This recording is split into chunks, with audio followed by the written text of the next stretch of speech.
welcome back to Knack Hacks. My name's Jess, and today I'm going to tell you what you need to put in a portfolio. Per Game Manual 1's definition, a portfolio is a 15-page document that encompasses all things about your team.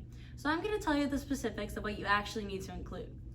So it is a 15-page document, but you also get a cover page. As well as what you need on every single page, you need your team number at some point in every page, as well as a page number. But for actual things you need to include in your portfolio, you should start with your team information.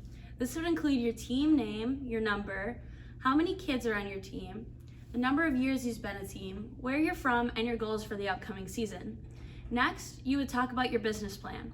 This is about how you get your sponsors and how you fundraise for your team, whether that's through grants or actual fundraising events. You would also put in your sustainability. This is your plans for the future, whether that's increasing the skills within your team, adding new members, or just keeping your team going. Next, you'd put outreach. This is how you support the first program.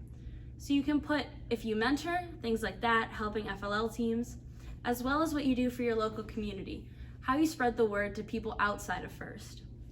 You also would talk about your connections to the engineering community, whether it's through friends, family, coaches, mentors, or your sponsors. It's helpful to include how you use this information. Next, you talk about your robot design. What you would say is how you came up with your robot and all the specific parts of it.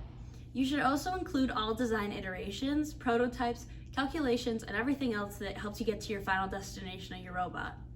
Within that, you should talk about your subsystems, drivetrain, arms, claws, everything like that. In these, you should talk about the specifics and highlight anything interesting about those.